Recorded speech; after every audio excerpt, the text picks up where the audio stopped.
guys, welcome to MVP Coaching Corner, where Bro Logic comes to die, covering nutrition, contest prep, coaching, and is living in the industry. How are both of you guys doing today? Doing well. A little under Well, the weather.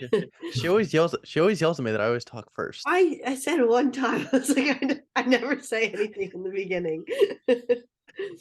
Well, yeah. so, so Bree good has day. green stuff coming out of her nose, Lots of green stuff. and Coleman just finished having green stuff coming out of his nose. For those who didn't know, It was Yeah, more of like my chest, but training. yeah, same thing. Yeah. can we say that maybe someone gave it to the other person? Can we throw it out there? Whoa. Why don't I didn't have pneumonia? I don't have pneumonia. Yeah, well, like I don't know, it's a sinus infection. Like pneumonia is like a really bad sinus infection, kind of, right? Yeah, it's literally what it is. Yeah. Wait a minute. It's a Sinus sinus, infection of your lungs. sinus Lungs are infection no. that leaked into your lungs. I'm still trying. Yeah, it's like your lungs have a stuffy nose, right? It's kind of what that is.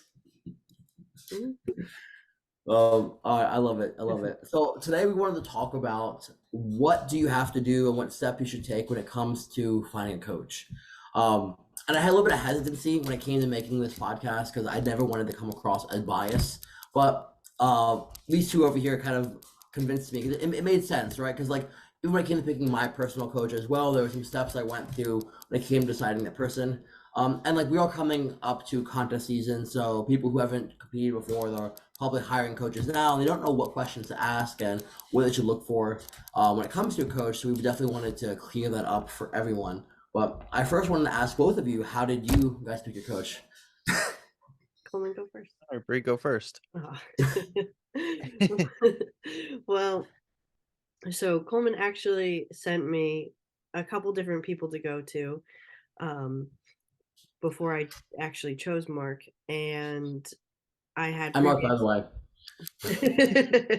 I had previous experience. Totally did not promote my own business at first.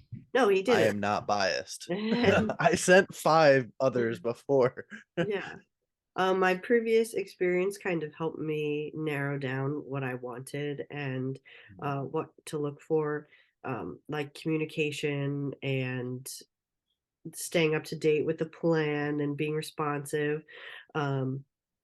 So those were things that I was looking for. And then also it comes down to who you vibe with. So the other people, I looked at their pages and I was like, I was a little hesitant about them. And then when I saw Mark's, I was like, yeah, he's someone I can vibe with. And like, he's someone I can trust. And if, if you have trust, then you can stick to the plan. So we'll get into that later. For sure. How are you, Cole? Mine was kind of easy. Well, I kind of had 3 just from like, it was you and then 2 other guys that are, one's local, one's not. You know the one. We don't talk about him. But I talked to the one, didn't really get like a good like, I don't know, he didn't really kind of, a little standoffish, and I was like, yeah, not worth my money. And then I messaged you after talking to Ryan, who you were coaching at the time, who was one of my very close friends, still is now. He always talked about you and like how everything was going with you and things like that. And I was like doing things on my own at first. And I was like, yeah, but I was like, I probably need to, push the, trying to think about it, push like off myself and give it to someone else and let someone else run it. So I was like, all right. And then I messaged you, and then I think I messaged you at like, it was like sometime at night, and then you were like, what time are you gonna go to Iron Rev in the morning? And I was like, I'm not really a morning person. But you were like, how's 7:30 sound? And I was like, all right, 7:30 it is. And I showed up at the gym at 7:30. I was training back. You walked over as I was doing lat pull downs. We talked for like 10 or 15 minutes, and you're like, I actually got to head out of here because I had to go up to work. And I think like an hour later, after I finished training, I messaged you and then I hired you. Yeah, I remember that, man. I remember that. And so like both of you, like it kind of looks like you picked someone that number one, like or referral definitely was a helpful thing. So like someone you knew had a positive experience, and then Yeah. with the interaction with the person for Coleman and seeing what my page was about for you, it was like, okay, like this is someone who I could probably like talk to and feel comfortable to have a combo with. And like I think for a lot of people that's really important. So like that's probably let's start with that first. Just when it comes to picking a coach, just being understanding of like each personality is different and they receive information in a different way. So like some people may need to be told to shut the fuck up and eat the food, right? But not everyone's going to receive that message in the same way. So, someone else may need a softer approach. Someone would need someone to possibly understand them. And I kind of play both sides of the field a little bit based on that person's personality. But that's why I like having Zoom calls with everyone first, because like That was Yeah. super if I helpful don't, too. right? Like Mhm. I think understand there's some people sign up just over an intake form and never actually have like a one-on-one FaceTime or Zoom meeting with their coach. But like if I don't vibe with you either, I kind of don't want to coach you. It kind of works both ways. Yeah. Yeah, I think the one-on-one calls when we do them, like we kind of get within like the first like minute, 2 minutes when we kind of let them like have like the floor by themselves. I kind of have Mhm. an idea of like what they're gonna be like Yeah. before even anything starts going. hmm And then And you like have like the ones that are just completely shock you, who start off as we talked about it last night. They start off like kind of shy, and then all of a sudden, as time progresses and you coach them, like they just continue to flourish and open up yeah, more and more, and it's even better. hmm totally. And the other big thing that like about that as well is that, for example, like feeling comfortable with someone. Like when it comes to coaching in general, there's a lot of somewhat intimate details, right? Like we're talking about like sex hormones, so sexual function is sometimes something that's covered, right? Mhm. Or we're talking about like things like bowel movements often, and that may make someone feel uncomfortable, especially someone who hasn't really talked about, hey, like what's the consistency of my shit with someone before.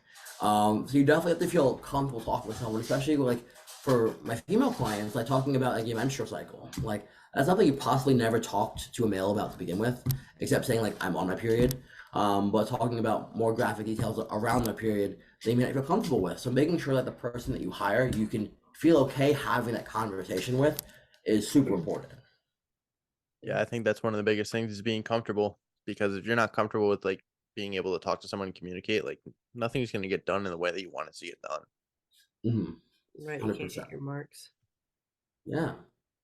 And like going back to like I this is also somewhat selfish, but like I want to make sure I vibe with you too, because like coaching is something I love doing, and I'd rather not bring someone into my ecosystem and take money from them if I don't genuinely enjoy coaching them, right? Like there's certain aspects and realms in which I like to coach, and that person kind of falls out of it. Okay, you're not a great fit for me, but you're a great fit for someone else. And that's something that you also have to look for as well. Like you may need to talk to a couple coaches until you find one that's a good fit for you, because you may receive information differently. You may need someone who's more hands-on. You may need someone who's actually going to explain what you're doing with someone, or what you're doing, why you're doing something, to fully understand and want to do it. Some people are like robots. You can just write a plan and they're just, okay, cool, head down and they'll do it. Some people want to know the why. And if you want to know the why, make sure that you do pick someone who's okay articulating why you're doing certain things, because not everyone likes explaining why they do things, because it is coaching. So sometimes they view it as like, my job isn't to teach you, it's just to coach you. And in my personal opinion, both those things kind of go hand in hand. Because if someone knows why they're doing something, they'll sometimes try harder when it comes to it, and they may put more effort behind it because they know possibly how much that metric now matters. Hmm. Yeah. I completely agree with everything you just said. Yeah, there's 100% more buy-in when you know exactly why you're doing something. And especially, I mean, even for lifestyle people that aren't like head to the ground, like we're doing it, Mhm. they need to know why, because we want to set them up for success in the future and long term. Yeah, Exactly. like I can go back what, like an hour ago, Brie, we were on the phone with one of my close best friends, and we Mhm. had to I explained everything to her once, and I was like, okay, maybe she needs to hear it from like a female's perspective. And Mhm. I got Brie on the phone with her, and it just worked a lot better. Yeah, sometimes people receive information better from someone who they can relate to, and that's very common as well. And that's why like it's great that we have a balance of having a very diverse team over here. Because again, like there's going to be people who would receive information better than Bree than myself. I can do the same exact thing, but they may receive information better from her, specifically because they can relate to Bree. And that's Yeah. also okay. And that's something also you need to look for when it comes to a coach, because sometimes message sent isn't message received, right?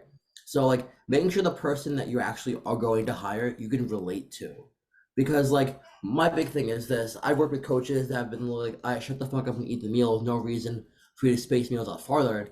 Well, you've never worked in a board meeting, so you never know that you don't know that I can't stop talking for 2 hours to eat a meal because I'm presenting, right? So like my meal is gonna be a half hour behind.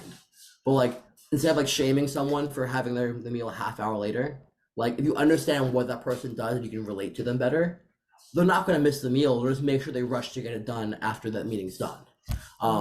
And that's why it's good to have someone who actually can understand what you possibly do for work and can relate to things. Because like we have people who work in hospitals, who work overnight shifts. We have police officers that have swing shifts, and telling someone to shut the fuck up and get the plan done isn't going to help them because they know they should get the plan done. But it's making the plan work based around their schedule, and that's the big thing too. Is that like you have to be able to cater a plan to someone in their lifestyle, and you have to make sure that you find someone who can do that. So like, that's something you definitely want to articulate to a coach when you have your first encounter with them and you're talking about possibly hiring them, making sure that they're okay working with the type of lifestyle that you participate in.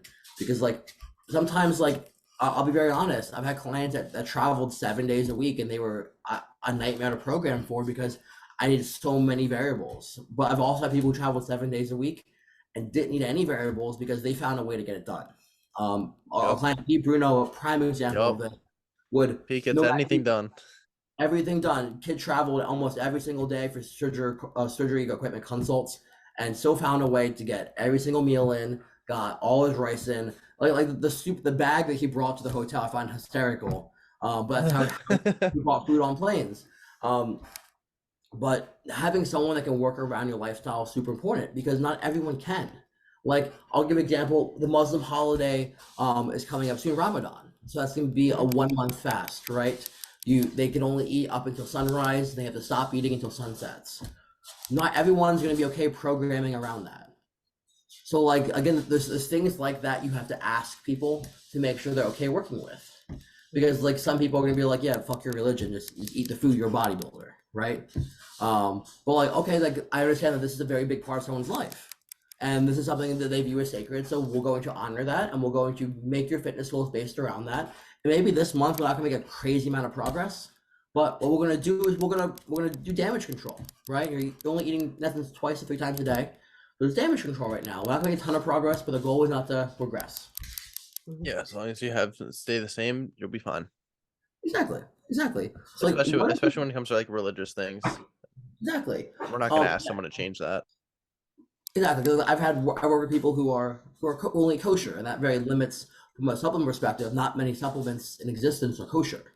NutriBio is one of the few brands in existence that make a lot of kosher products, but most things aren't. So like when it comes to supplementation and finding things like that, like you have to be understanding that not everything fits with every single group. But going into that, what are some questions that you guys would possibly ask a coach if you're inquiring on working with them? So I had just about their background. So what have they done previously? What got them to this point, and what kind of athletes they work with? And then Coleman, did you have any questions? I would go with what their drug idea protocol looks like. That's a big one. If they're a hard pusher, I'm not going to go there. Yeah. I definitely believe in the safer use methods, and I think that's one thing that a lot of people do believe in now, because short-term gratification is not worth it for something I'm going to have to deal with 10, 30 years down the road. Yeah. That's my idea. And no, great. I also think it's a good idea to ask what their expectations are of their clients so that they can talk about their ideal client, and if that aligns with you, then there's your perfect fit. That's actually a wonderful question, and that's something that I've possibly have never been asked, and I should probably explain what my ideal client is to people, so they can also obviously understand what my expectation is too. Mhm. Um, there is one thing I definitely make sure I do, that I set expectations on the initial phone call with people, because I don't want anyone to ever think they're signing up for something they're not, right? Mhm. And that's one of the big things is like, hey, like your check-in's going to be once a week. I'm going to answer any message you send over WhatsApp from 10 to 10. I want you to send videos, and I want you to follow your meal plan. And if you ever need me, just reach out, right? And so it's pretty generic guidelines. And like if those don't fall into buckets that person's okay with, like, well, unfortunately, like you may need to find someone who's possibly more hands-on. But I'm happy that you mentioned background, right? Because like background is more than what did that person accomplish, right? It's like why they're doing this. It's who have they worked with, who have they helped, do they go to, are they going to show up at your show, right? Or are they going to pick up the phone if you need to talk to them, right? And there's so many things like that it would go into not only the background but the why, right? The why behind someone does this, in my mind, is almost equally as good as the background. Now, grant someone has to produce a good product too, but if someone cares a lot about this, they're probably going to invest the time and effort in being good at it. Mhm. But I definitely agree. The background and the why and the whole process behind who have they worked with. Because like my big background was I initially started working with bodybuilders. Then I realized that working with bodybuilders didn't make me a ton of money. And that's why I did the whole Gen Pop route for so long. But there's a ton of Gen Pop people who want to look like bodybuilders but want to step on stage. And it was a nice middle ground to play with for such a long time before returning back to bodybuilding. Like, dude, like you see the picture of Austin I posted the other day. Like Dude, it's dude, stupid to step on stage. I will pay all his show fees, everything, his airfare, wherever he wants to compete, I'll pay for it. Just put the guy on stage. Like he walks around like it's no, it's disturbing. He walks around like literally probably days out of a show. Yeah, literally. Um, Just No big deal. crazy insertions, crazy genetics, like and dude, we're dieting him this down for his vacation right now, so we'll yeah, put I you know it's Just insane. for vacation. He diets down hard for vacations just to look good on vacation. That's great. yeah. But like, I He's mean, the I one don't kid know. that if you went to vacation the day after your show, there'd still be someone at the beach who looked better than you. And it'd just be him. Yeah. But I love it. And then like the next thing is drug protocols, right? So like I am in favor of obviously like trusting the process, but there has to be a safeguard in place, a line in the sand, a red flag, whatever you want to call it, where you're saying I'm not going to put this in my body, right? And everyone needs to have that, especially when a sport like this, where this is a marathon, not a sprint, right? Ladies a little different because typically like for women their career isn't as long as men, but they normally hit their stride way before us, right? Like you typically don't have many 21-year-old male bodybuilders going and open anymore, but you have a ton of 21-year-old females getting the pro in bikini. That being said, obviously the barrier to entry is much different. So with men, obviously like drugs is often pushed more aggressively to try to get there as quickly as possible, which obviously isn't the goal. And the thing is this, like sometimes people just want to see that big progress, to have that before and after picture to put on the page, right? Like, Short-term gratification. What's the point? yeah, because that kid's gonna If you burn out can reach it, eventually. yeah, if you can reach it at a lower dose and it just takes a little bit longer, say another year compared to, blasting your face off for what, 6 to 8 weeks, Mhm. getting that progress, but it's not gonna stay. Yeah. We all know it. It's just the drug showing. It's not gonna stay. Mhm. The moment you pull that drug out, everything deflates. It's gonna deflate very hard, Mhm. especially if you And, blast that hard. well, I'll use Cody Montgomery the prime example, and was a kid that was one of the youngest people to to ever go pro in bodybuilding, but he used every drug under the sun to get there. And when he became a pro, there was nothing he could do because everything was already utilized to get there. So what do you use to get to the next level? You wait, right? Because the drugs aren't going to help you anymore because you've done everything to get there. You blasted everything under the sun, and it's kind of a point where you're kind of stuck now. And he just has to wait. He has to wait, and wait until he's eventually big enough to do anything else, and I don't think he ever will. Um, but that being said, going back to drugs, especially with our ladies, right, is that we run drug protocols much different for women, and you have to make sure if you do hire someone and you are an enhanced female, that they're not dieting you like a small man. They're not doing drugs with you like a small man, because it is done completely different. And that's one of the big misconceptions when it comes to PEDs and ladies. So make sure that if you are going to go with a coach and you already do use PEDs as a female, that you kind of get a good understanding that that person, number one, has used PEDs with females in a proper way before, or possibly try to talk to one of their female clients that they do work with who is enhanced, and possibly try to glaze over what the protocol is. Does it even make sense to you? Because like, if your coach has you doing Novadex 3-4 times a week in your off season, we have a big problem. If you're running a Remitex a few times a week during contest prep, we have a big problem. And that's more so is, again, short-term gratification, right? I want my client to look very hard for this one show because it makes me look good as a coach, right? Yeah, I could have dieted you for a few more weeks. We pushed the show back, right? We could have done other things, but that's the way that we're going to do it, because I want a quick fix, right? I want that nice before and after for my coaching page. I want to show that this person was drier than everyone else on stage because I just made them eat more Romacin, right? But I think again, another thing we could piggyback off for that is just like making sure like they're not blasting it, especially with females. well, yeah, Like especially like for long periods of time. Mhm. Like that's a big thing. We've heard of plenty of that happening. yeah. NFR for 30+ weeks, NFR for 40+ weeks isn't really a recipe for success. Especially when talking No. about, again, like there is a life after bodybuilding, and Yes. if you ask many females who compete now, they may not say they want kids now, where they possibly want a family at one point in their life. So Yeah. again, like when it comes to doing things like this, like as a coach, you should probably ask someone this before you run them on drugs for 40 weeks, right? But again, no one's really asking something like that.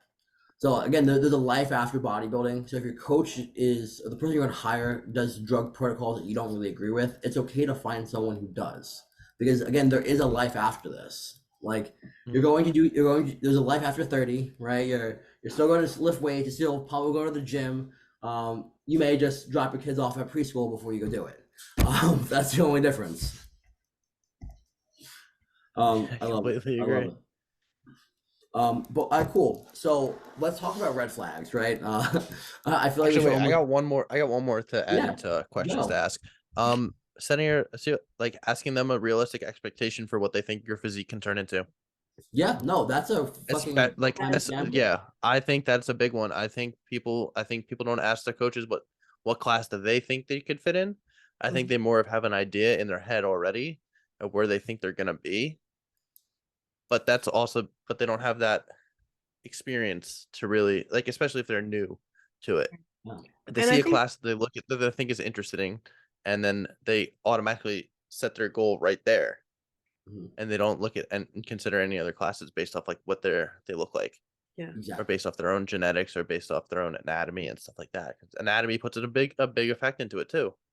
Mhm. Yeah, I think that's a good point, but it like, in my opinion, it's also good that they have those goals and to make sure that they vocalize those, because then the coach can say, well, let's start in bikini first.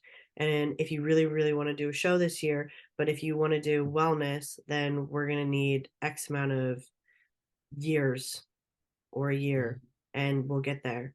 And then you can decide from there, because Eh, there are coaches that are just going to be like, okay, yeah, you want to do wellness? Sure. And then take them to go do it. And it's not really where they should end up. Absolutely.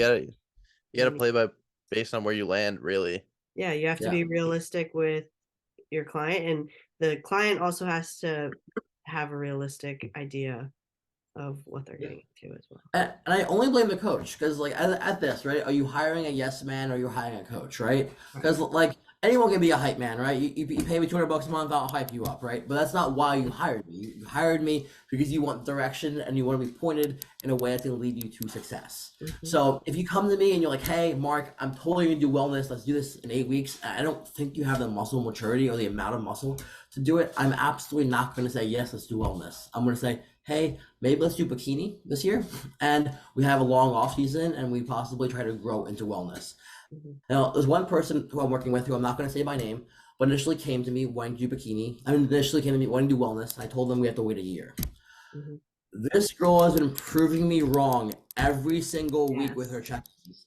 And I hope she proved me wrong. I would love to have enough size by fall to compete in wellness. I would love her not to have to wait a year. And you know what? That may actually happen.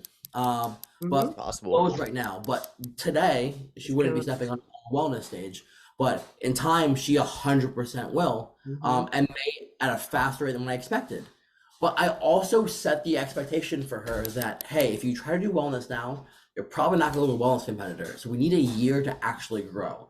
And she took it as a challenge.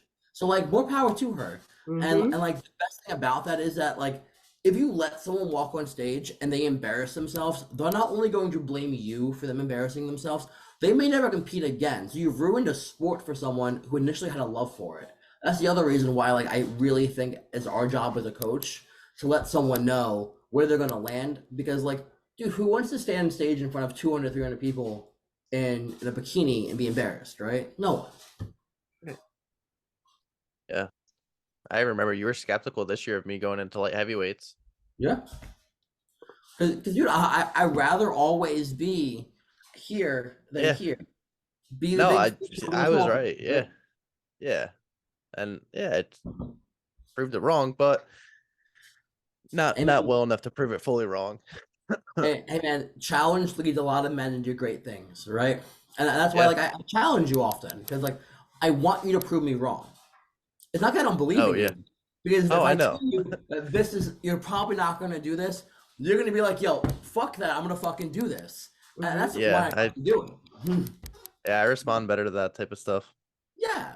And like, hey, just like personally. I'm totally cool for positive reinforcement, and I definitely do both. But like, there's a time and place to challenge someone. And you know what? Like, I've noticed often challenging someone will light a fire under someone's ass more than saying, you can fucking do it. I respond so poorly to positive reinforcement, I almost doubt it. Yeah, same. I feel like it's insincere. And like even it can be like completely it could be like completely like serious. They could say completely serious, and I'll just be like, yeah, no, probably not. Exactly. I'll just shrug it off because it's but if you tell me I suck, I'll just prove you wrong. I respond so much better than someone telling me I suck at something. Okay, you punched me in the stomach after that. Like, you done, Cassie. That's not funny.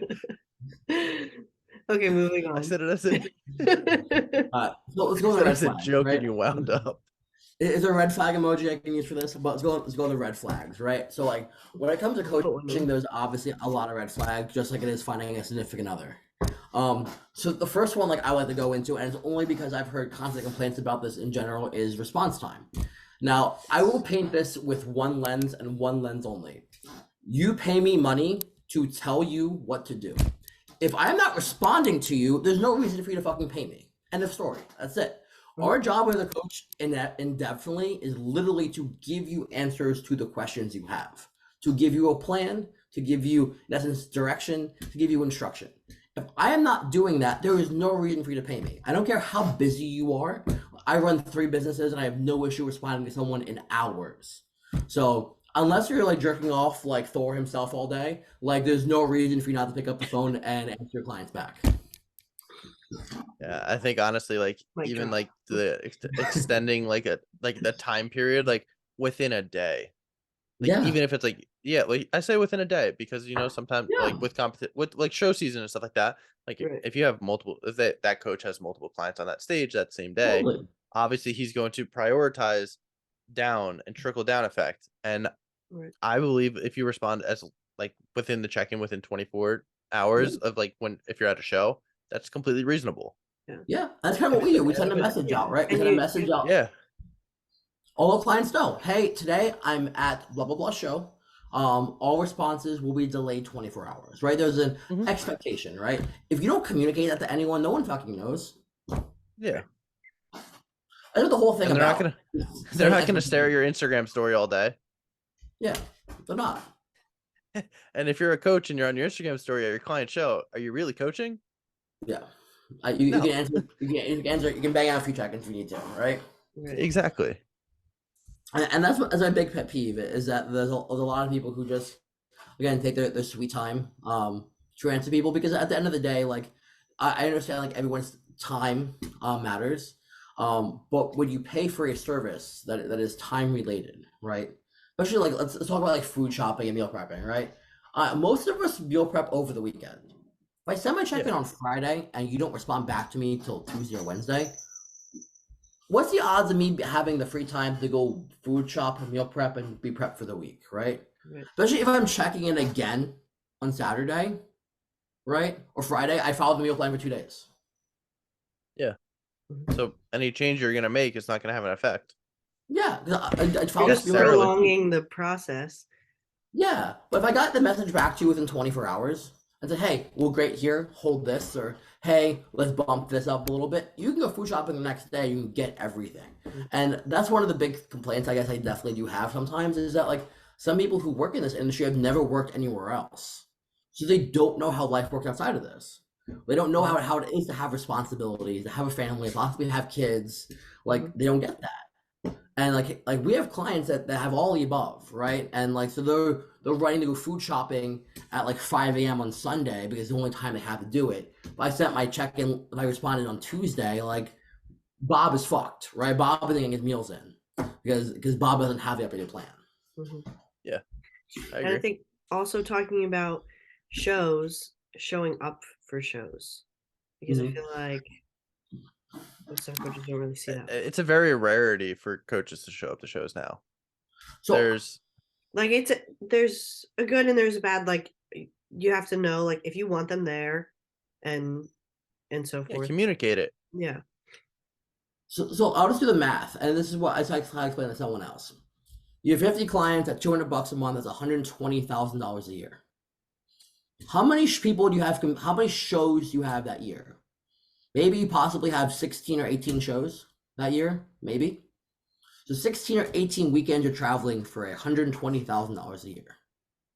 If you truly love this, unless people competing at different shows, different days, you should be at someone's show. Yeah, even if you have clients on the show at the same day in different states, you should at least be at one of them. Exactly. And again, it is a job based around doing what you love, right? That's why everyone who works in this loves this so much. That's why they got into this. If you're doing what you love, you should have no issue showing up at a sport that you apparently love. There's no reason. And again, like I use a very modest client load. It's 50 clients. 50 clients at $200 a month is $120 per year. Yeah. A lot of people charge more than $200 a month. A lot of people have more than 50 clients. So you're saying I'm making $170, $180 a year and I'm not showing up at anyone's shows? I'm literally just telling you that your performance, that it doesn't matter to me. Because at nationals, you bet your ass that coach is showing up because they're representing that person's name. I'll even say right? Texas shows, there's very few of them every year, but they're highly competitive, and all those Texas coaches show up. We saw that firsthand. Yep, they all did. There was more coaches at that show than I had ever seen at any other show. Exactly, and again, it's a environmental change too, right? Again, like our culture up here, gym culture is probably not as united as it is down there, right? We're definitely more competitive here. We're all the Northeast in general, so our sport is slightly more competitive up here in general. But I think there's a lot of hostility among people as well, and that may be one of the reasons why it works that way. But like, even on the Island show, there was a lot too. Like, let's say check-ins, right? Let's just say you have 100 clients, okay? You have 100 clients. Check-ins at most take you 8 hours. 8 hours for 100 clients, but let's just say 10 hours max, okay? Because a lot of check-ins may just be holding steady and may not be big drastic changes. So for working roughly about 10 hours a week, but aside obviously messages in between, and Not every client messages throughout the week. I have tons of clients that don't talk to me at all throughout the week because they don't need anything from me. And then I have tons that message me every day. It's roughly 10 hours a week of work. I can't show people shows. I'm making way over 6 figures and I can't show people shows. That's like showing up to 16 days of work for 120 plus K a year. I can't do that. Should be able to. Exactly. And that's why like it doesn't make sense to me. Like I had someone tell me you must be losing money. I'm like, how am I losing money? And I was like, an Airbnb 10 times a year or 14 times a year is not remotely near to that amount of money. And even if you have multiple clients at the same Airbnb, it's cheaper. Yeah. I don't see why people don't do that. Yeah. Like, what was it? Like 300 a person for us in Texas? And there was a ton of us in the house and only 3 of us paid for it? Yeah. And we had it for a week? Yeah. Exactly. Yeah. Again, it just shows where someone's priorities lie, right? Again, if that was a pro level client, that person would be there because we all know it is easier to make decisions about refeeding and filling someone out and water and all that in person, because that's why at nationals you're there in person. That's why at a pro level show the coach is there in person. He isn't doing it from the luxury of his couch. He's there because those small details matter. If it matters to your national client, why does it matter to your local client? Because he's not walking on the national stage. That doesn't make sense to me.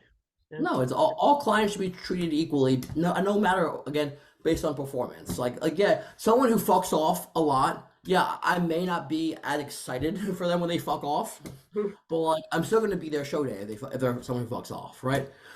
Just like how I'm going to be extremely invested in every single one of my clients that give it their all, if they're great at it or they're bad at it. Yeah. I agree. It's not really much you can argue there. No, Even trying to play devil's advocate, you can't play devil's advocate for it. Yeah, I mean it's your job. Like, yeah, it literally is your job. And like, especially if it's your only job too, right? You hire a chef for your house, and you know what? He cooks you food way after you already ate something. So I don't even need you anymore, right? I hired you to cook for when I'm hungry, and now I'm not hungry anymore. And that's what happened with responses, right? Like I had a question, and you responded to me for 2 days. Now I don't have the question anymore because you know what? I went and asked someone else, or I went around research online. Now I have bad information because I had like waiting 2 days. Yeah, potato, right? same thing. Try to pull up the next question. Oh, okay. The next one would be having you do something that they would not do themselves. Yeah, I think that goes to a lot of different. That can play into so many different things. Yeah. Do any of you want to take away first? If someone tells you to do 2 hours of cardio and you know they won't do it themselves, sorry, like that's not the coach for you. Yeah, it's like how we talk about training with intensity, and we have a certain layout of how we like our athletes to train, and we train that way. And we wouldn't tell them to train with a certain tempo or a certain way if we wouldn't be able to do it. Just like when Nick came up and we trained and Coleman was showing him how to do things. Nick is receptive to it because he knows that he sees me doing it. Yeah, both of you do that, and he can see it, and he's like, okay, I trust you, I understand. And then he saw the results from that as well. But you're not just standing there telling him, oh, do this, and then you're over there just chucking weights around. Yeah. So lead by example. I'm not training like Branch Warren and telling you to train like John Jewett. I'm not doing that. I'm not throwing weights around, bouncing off my chest, and like, you know what? You should go slower control. But no, we all live by example over here. And the same thing when it even comes to like NEAT and the steps, right? Like all of us can explain to people how to get steps in throughout the day because we all count steps here. But you know what? If I didn't count steps and you didn't count steps and I'm gonna count steps, we thought they were fucking stupid. But you know what? Well, I'm gonna tell you to do it because that's the cool thing to do right now. Like it wouldn't really make sense. Same thing with like drug protocols. Is that like I do drug protocols myself the same way I do drug protocols with my clients, right? More of a safer use protocol. I'm not blasting and cruising like I'm going to win Mr. Olympia tomorrow. I'm doing it the same way I'm doing it for all my clients. Obviously dosing depending on experience and where they are in the journey, all those things.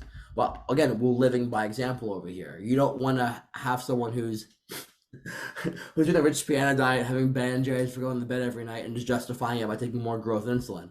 I'm doing exactly what all you guys are doing, just at different levels, with different amounts of food and such. Right. Um, and I guess the next thing is like macro-based approach, right? So like there's pros and cons of this, and I know we talked about this before. When it comes to like obviously like sometimes having a macro-based approach, I feel like personally is sometimes an easy way out to an extent because like I can just play around with numbers, right? I'm not actually changing foods too much. I'm just scaling a couple numbers up and down.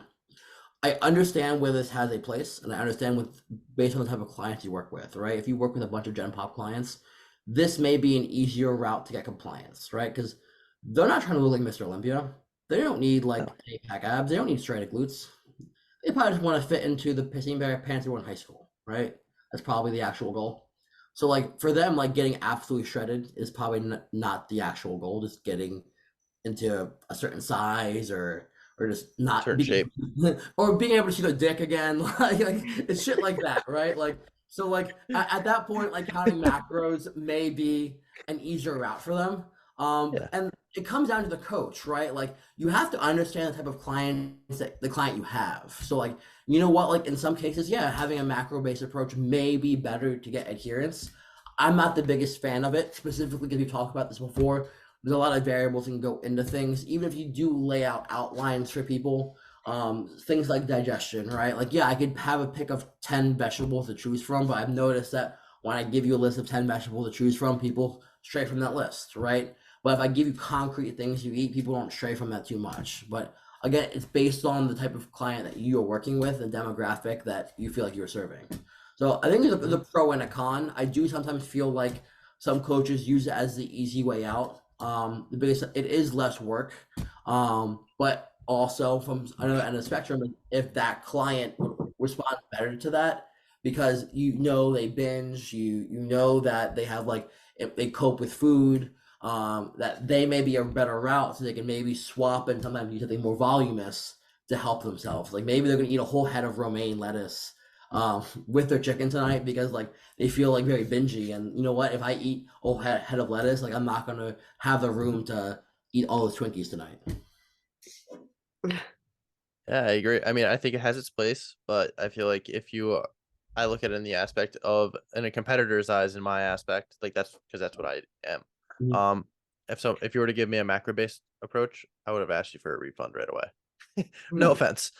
I would have been like, yeah, no, that's just not it. I understand, and I understand because like I wouldn't want that, and I wouldn't want that because I want the guesswork taken out. I don't want to do math every day. I don't want Right, to you're do that. paying somebody. Yeah, tell me Yeah, what the fuck to eat. I suck at math, so I don't want to do it. Hey, tell me what to eat, please. Like I don't want to map out my meal plan.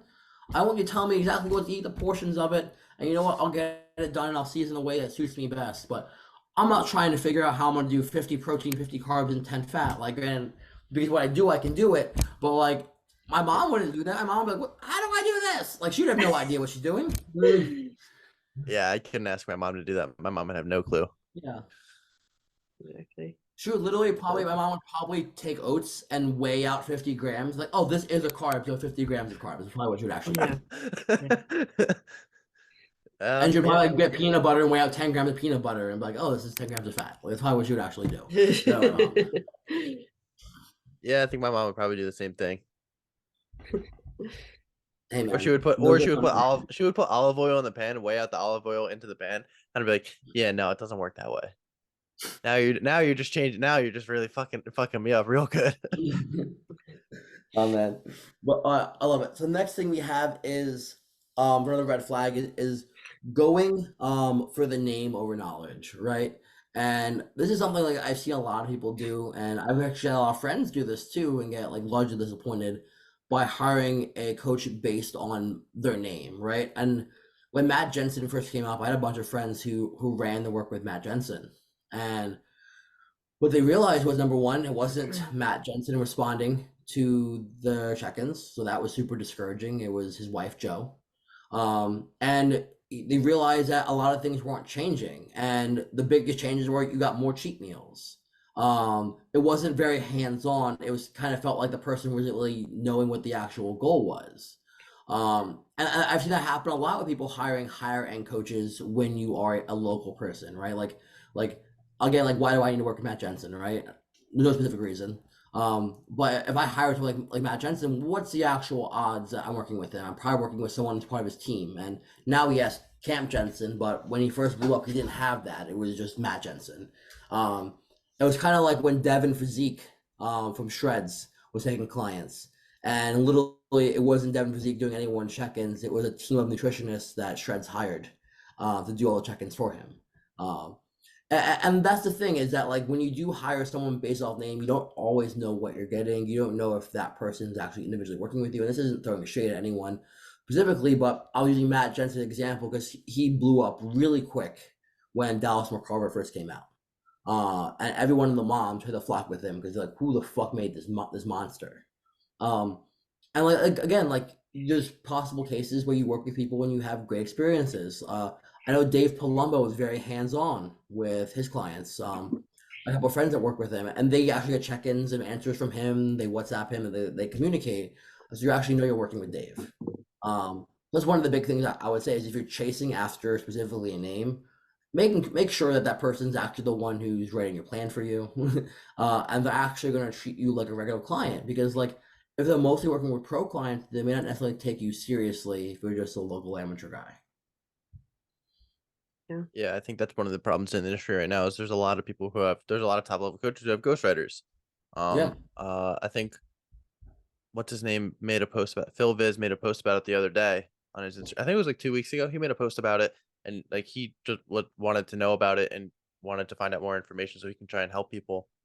Mm-hmm. And he's just a coach who wants to make sure excuse me, make sure people are getting the right things. Mm-hmm. Which is, and he told people not to say it by name and to DM him if you had that experience. So he wanted to fix that experience for people, which is a great thing from someone who's very high up in the industry. Phil Yeah. is a very good, highly respected coach. Yeah, for sure. And that's the thing, is that like a lot of people, like it's hard for, especially if you've never had a coach before, to know what to expect. Like I don't want to reference one of Goob's stories, but trying to think of his name, None Clothes, right? Like these women, Sam Canato. yeah, Sam Canato. Fuck that guy, bro. Well, like these women didn't know that check-ins were supposed to be in clothes. Like I'm not saying that they were completely ignorant, but like you had a pro level bodybuilder that was like, no, we don't do check-ins in bikinis, we do them in none clothes. For those who are watching this for the first time who haven't seen that, please reference the Sam Canato videos. Go to Goob YouTube. It's one of the pinned videos. And yes. You'll learn all about that guy. Not a good guy. Don't hire him, please. Yeah. And because he makes you check in none clothes. But like again, like these people didn't know, right? And they're ignorant because they haven't had a coach before. They work, and this person's their first experience in that. So like, if this person thinks that like they get an email once every 2 weeks and it's 3 sentences long from some ghostwriter, like they don't know that's not the standard. And they can use my reference before. Like it is a very easy business to make a lot of money in. Again, take that same number, 200. And well, say you had 200 clients, right? Or you had 300 clients, right? Because you had ghostwriters which we're talking about $400,000, $500,000 a year to tell someone like what to eat, right? How much rice to have. That's what it is. So it's very easy to have a team of people who wrote meal plans for them. And again, it's disgusting because like that's not the service someone's paying for at all. And that's why a lot of people hate the fitness industry to an extent, because there's a lot of deceit that falls behind it. And there is a bunch of good people in the industry, but unfortunately, there's a lot of bad people as well. And sometimes they kind of overcast some of the more good things in the industry that we see. I think it leads into our next thing, not asking for blood work. Yeah. So if they don't ask for your blood work, run. Yeah. Get out of there as fast as you can. So I ask for blood work if someone's natural or enhanced. Either way, because it gives me a picture of what's happening in the body. especially from a hormone perspective. And you need to have a baseline, right? Some people have underlying things going on you may not know about. Such things like insulin resistance. You don't know where the thyroid levels are at, especially for men and women, hormone function, right? There's a lot of environmental things that affect hormone production that are maybe some out of some people control. Or maybe, for example, like I'll use a reference of birth control, right? A lot of women are exposed to birth control at a young age because they don't know any better. And it does have like long-term and short-term effects when it comes to hormone levels. So like another reason why someone who's not taking PEDs but took birth control at one point in life or is taking birth control would be helpful to actually get bloods when it came to them so you can properly assess what you're actually working with. And it scares me that there's coaches out there that, number one, that don't know how to read blood work, because that scares the fuck out of me. Because if I can tell you what you look like on the inside, but I can't tell you what you look like on the if I can judge what you look on the outside, but I can't tell you what you look like on the inside, there's a problem here, because what you do on the inside affects everything on the outside. A healthy body will always perform better than an unhealthy body. Yeah, I agree. Like for example, like even if you put someone in contest prep for like an OCB show and they're natural, like things like T3 are going to downregulate throughout that, like testosterone is going to downregulate throughout that, estrogen's obviously going to change throughout that because body fat gets lower. Like, all these things are going to change. So if you don't have a baseline and you do bloods after the show, well, I guess if you don't do bloods before the show, you're not doing it after the show, I guess either. But you have a comparison of where this person should actually be a few months post show. Yeah. And that also does kind of piggyback into the knowledge as well, because if you don't know how to reverse some of the things you did in prep, like and getting back to a baseline, like that doesn't help you. Yeah. And like how many people post show end up looking like a roll of like cookie dough, right? And that it's not always obviously the coach's fault. There is a lot of self-control things that do happen post show, and post show depression is a very, very real thing, and post show binging is a very real thing. For those who have not competed before, your body works against you post show to an extent. The hormone ghrelin, which is your hunger hormone, is going to be raging 24/7. So it's very hard sometimes to portion control or not binge. So there's a lot of people who do gain a lot of weight post show, not because of the coach, because due to some self-control things, but it's up to the coach as well to help set some boundaries and maybe adjust the plan accordingly to help that client. Maybe, you know what, maybe I'm going to increase your fats a lot so you feel more satiated throughout the day, or maybe I'll use a lot of voluminous foods to help with that, or I'll introduce fiber several times a day to help. Like there's a lot of things that we could do from our side to help reduce post-show binging, and that's truly a thing. Yeah, especially if you want, because your body's so sensitive after a show. You want them to nail their reverse so they don't have to have these effects after. Like you can have some serious effects after a show. Even from just water, like having a water plan after a show. Yeah, the edema. The right? simplest thing. Yeah. I mean, I dealt with mine. Mine was because of flying, but it happened, and this isn't even for someone without the use of diuretics. Just it happens to a lot of people.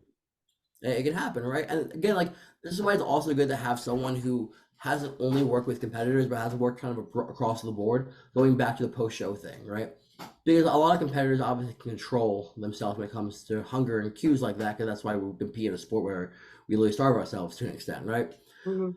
But if you work with a lot of people outside the sector that do have a lot of binging issues, that do cope with food, who do in essence use food to cope with their self-esteem issues and things like that, like from learning those things, you can apply those same concepts for when you have a competitor. Just because they did compete doesn't mean they identify as a competitor. And that's the big thing too, is like how you view yourself as a person dictates a lot of your behavior. And if this person just views themselves as someone who did compete compared to I view myself as a competitor, their action post show is going to be different too. It's kind of like I don't view myself as a bodybuilder anymore. I view myself as a business owner, an entrepreneur, and a coach. So like my actions and thoughts throughout the day dictate and align with how I view myself. Like Coleman, you view yourself as a bodybuilder. So a lot of the things you do throughout the day identify and reinforce the fact that Coleman is a bodybuilder. Very strict, very on point. This person post-show who only did it once, who probably doesn't want to do it ever again, or maybe it's so dwindling, they're going to do it again. Did I actually like it? Did I not like it? They don't identify as a bodybuilder. They identify as someone who did a bikini show, or someone that did a figure show, or someone that did a men's physique show. So like their image isn't based around being a jack tan person. It's about being who Karen is or who Bob is.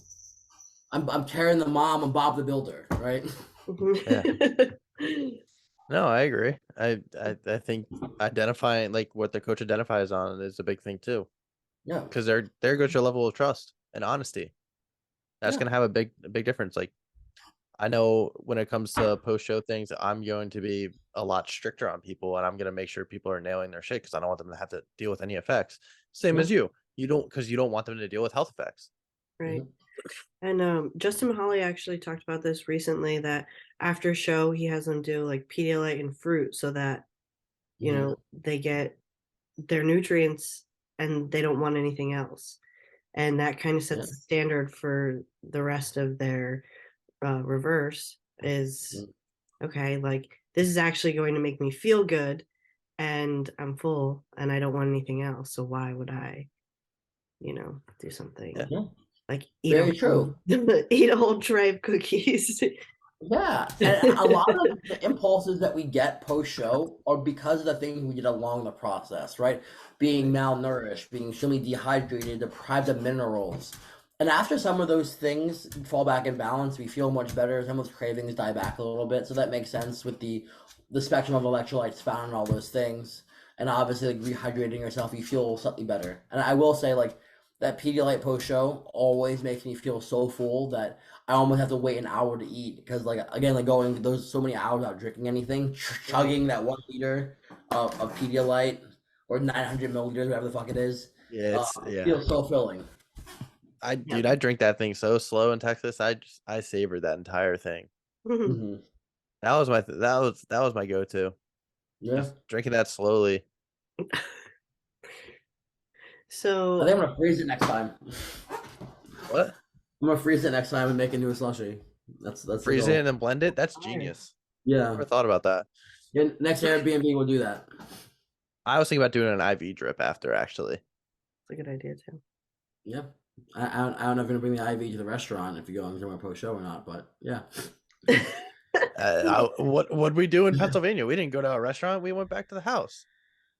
Yeah, that was true, but that was because that show was pretty much women were second half of the day, right? Mm-hmm. Yeah, that was a late show. Yeah, I was tired. Yeah, big cat. Yeah, tired, hungry, and annoyed. Not a good combination. Yeah, no, not at all, not at all. And then lastly, like, I want to go over when it comes to this is just like honesty, right? And the reason why like I'll finish with this is because like knowing why someone does this is really important. And if I'm just doing this to collect a paycheck, my effort and my love that goes into this will strongly be different compared to if I'm doing this because, hey, I love mentoring people and I like watching people grow and I like seeing them evolve into the best version of themselves. And honestly, I've literally seen people literally pay for plans and not get them. I've seen coaches ghost people and not answer it. Literally, one of my shows for the coach I won't mention, I didn't get answered my whole entire peak week, and I got a text message while weighing in what I looked like. And again, I paid my whole prep up front, so it's not like I could do anything about it. But I was asked so well, and it happens to people, right? Like it's not a cool thing by any means, especially like when you're new to a sport or when you're doing something that you love. Having someone who you're paying to be on your side not care as much as you is super disheartening. So make sure like whoever that you do hire to be on your side isn't obviously just someone you're paying to be your coach, but also believes in you and is like part of your team, right? Like if you need someone who's going to be on your side to like help push you through, I'm not saying your coach needs to be your cheerleader by any means, but like if you have doubts, that person should help reaffirm it. If you don't know which direction you're going, that person should point you in that direction. If you don't know if you should participate in doing X show or this show, that coach should help make that decision for you. So just make sure that person's obviously like, I guess you would say working with honesty, or working with I lost the word, bro.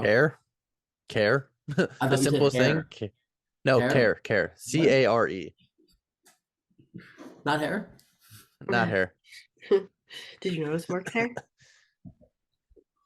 Yeah. No, I think that's one of the biggest things is like them being honest with you is going to make a huge difference. Mhm. Like Mhm. just being straight up, like that'll have the biggest effect on people. Mhm. I And, think and, the, people and the other thing is like sometimes like I'll be very honest. There isn't many times where someone asked me a question I didn't know. But like, there's been times in my coaching career people have asked me questions I didn't know the answer, and I've literally said I don't know, and that's okay, Right. right? Like if your coach is not okay saying I don't know, or saying hey, I'll get back to you with an answer, and then is going to make something up to save their ego, that's also obviously another red flag, right? Um, but that's neither here nor there. But when it comes to picking a coach, do any of you guys have any closing statements? don't hire Sam Canado. Yes, none. Please do not None do that. close. None close. Please save yourself. Please check with who you're looking at and talk to their athletes, like do your research. Obviously research before, talk to their athletes, then try and talk to the coach. Like most coaches will be open to talking to you before even anything, like even just shooting them a simple DM Mhm. and you can get a response. You should get a response back if they love it enough or if it's their full-time job. Right. It Mhm. honestly may not be right away if they have other businesses as well, but they'll respond back to you, especially if you're talking about wanting to hire them. Right. Yeah. And it's a relationship, and it's something that you are putting your money into and your time into. So make sure that it's something that you actually do want to invest in and spend your time on. That's worth it. Exactly. Yeah, it's a two-way street. You should make sure it's always going to be a two-way street, not just a one way. Mhm. And, like, this is the other thing here that I'll leave with is that you're paying for a service. So at the end of the day, you should never feel ashamed to ask a question. You should never feel weird about asking why. Again, you are paying for information.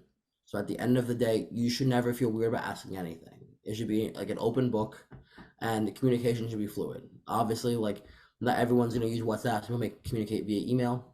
But that being said, you should feel comfortable asking questions. And if you're not, you may want to look at yourself internally or look at who the person you're working with and see is that truly the best fit for you. But I appreciate you all watching MVP Coaches Corner. If you have not subscribed to our YouTube page, please subscribe below. And please give us a follow all on Instagram. If you have any questions, please shoot a message to anyone here. Until next time, guys, take care.